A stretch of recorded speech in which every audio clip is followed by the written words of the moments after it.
get some milk from this goat. She said, oh, this goat is of absolutely, unfortunately, it's very thin, it's very frail, it's not going to be able to produce any milk. This is why it's not herding out in the field with the rest of the goats. So the Prophet ﷺ said, perhaps you just give me the goat, and if I can make use of it, that'll be great, and then I can return it to you after I milk it.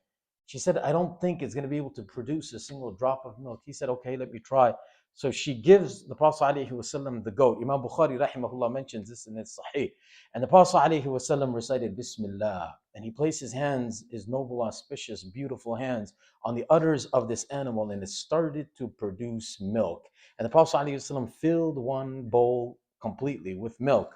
And then he filled a second bowl with milk. He gave the first to the host, Ma'bad radiallahu anha. He gave the second to those of his companions that were traveling with him.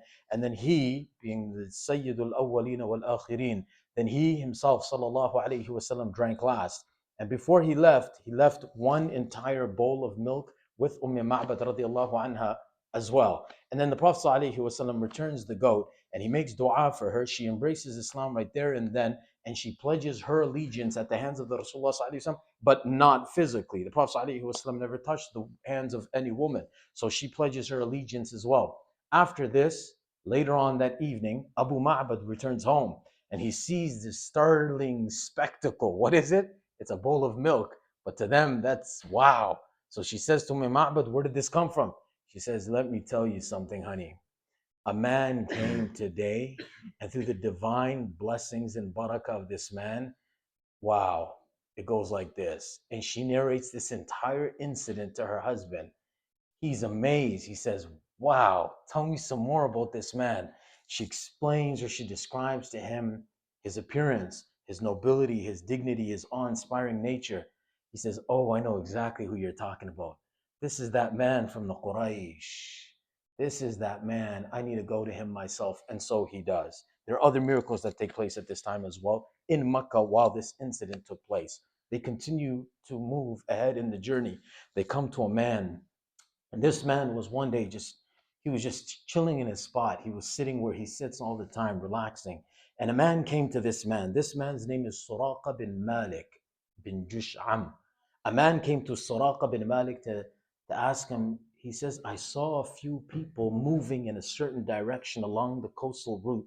I'm pretty sure, if I'm not mistaken, that must be the same people that everybody's got their eyes on, Muhammad sallallahu alaihi wasallam and his companions. And Suraqa bin Malik tells himself, he goes, I'm almost convinced he knows exactly what he's talking about, but I'm going to make it look like I really am not bothered much about what he's saying. I told him, no, I don't think that's probably them. I don't know. I'm not interested. In the meantime, I kind of tried to get this person, his mind, to go in a different direction. I called my slave girl and informed her that you go and you prepare my horse with a sword instantly and meet me at a certain hillock. Have the horse with the spear ready, and I'm going to be there very shortly, and I'm going to take off from there. We're not going to procrastinate in this whole plan, this sinister errand. So he goes and he runs through the back door of his house. He grabs his spear. He goes to the hillock as fast as he possibly can. He shoves his horse into a full gallop, and off he goes. He left that man who had the plan originally hanging, and now he himself is going right in the direction of the Prophet ﷺ and Abu Bakr. Abu Bakr sees him first. Why? Because Abu Bakr walks in front of him at times. And then at times he walks behind the Prophet ﷺ, and at times he comes to his left, and at times he's doing this the entire time until the Prophet ﷺ asked him, Abu Bakr, what's going on? Sometimes here, sometimes there, he's just moving from sight. He says, Ya Rasulullah, whenever I think that perhaps the enemy might just make you up from the front, I come. And then I think, wait, but your back is bare. Then I run to the back. And I say, wait, what if somebody possibly sees you from, and I keep repeating, Allahu Akbar. The Prophet ﷺ asked him, Abu Bakr, you do this, why? He says, Ya Rasulullah, may my life be sacrificed for you. Nonetheless, on this occasion, he sees Suraqa coming. His horse is fast. He's got a spear, and Abu Bakr who sees him. He says, Ya Rasulullah, now we've officially been caught. The Prophet ﷺ says, don't worry, he won't reach us. And as he said this, Suraqa's dashing. This horse is in full gallop.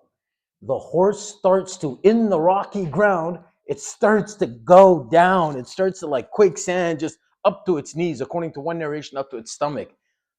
Abu Bakr radiallahu anhu witnesses this whole thing right before his eyes. Like, this thing was coming dashing all of a sudden. And then Suraqa bin Malik instantly realizes this isn't somewhere, this is not, I shouldn't be playing around. This is not where I mess around. And he makes requests to the Prophet ﷺ and Abu Bakr radiallahu anhu to make dua for him. And so he becomes a Muslim. His dua is made for him. And then after he pledges his allegiance, he embraces Islam. The Prophet ﷺ, according to one narration, says, "Hey, Suraqa, don't tell anybody where we are. If anybody asks you, just tell them you don't know which direction. And as a matter of fact, try to guide them in any other direction, but don't you tell people where we're going. Don't let them know about anything." He says, "Deal, Ya Rasulullah, please just write for me a letter of safety, amnesty." The Prophet ﷺ has it written for him. He says, "Suraqa, don't worry. Imagine a day when you will be wearing the golden bracelets of Kisra, who is then, Kisra is the emperor of the Sassanid Empire. That's one of the then known superpowers of the world. The Prophet ﷺ is fleeing for his life, making a promise to this random man that was out to try to kill him, that one day he's going to be wearing golden bracelets that once belonged to the, yes. So anyways, that time came during the reign of Umar ibn Khattab radiallahu anhu, and all the spoils of war and captured enemy assets were brought to the Masjid al-Nabawi in Medina Munawwara. And Umar radiallahu anhu looked at it and he sighed. He said, "Oh my, here it is.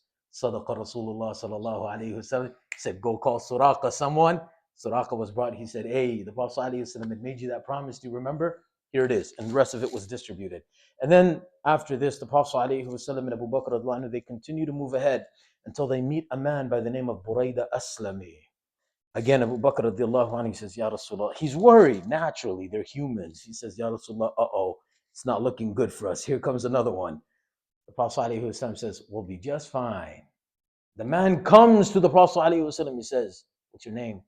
He says, "My name is Burayda." The Prophet ﷺ looks at Abu Bakr, things are going to be calm. Buraida comes from Barad. Barad means cool, calm. Everything's going to be fine. He takes a good omen from the man's name. He says, "What tribe are you from?" He says, "From Banu Aslam." He says, "Nice. Aslam, peace, peace." He looks at Abu Bakr and he says, "It's going to be peaceful. We're in good hands." And then he says, "From the tribe of Banu Aslam, which clan do you belong to?" He says, "Banu Sahm." He says, "Nice." Sahm means share in Arabic. He says, "Your share has already been destined for you." The man's listening to all this. He goes, "Who are you? What's your name?" He says, "I am Muhammad, the son of Abdullah, the Rasul of Allah, sallallahu alayhi wasallam." He says, "Ashhadu an la ilaha illallah wa ashhadu anna." Nothing else. That's all the Prophet asked him. Asked him three questions. He was convinced. And then he became a Muslim.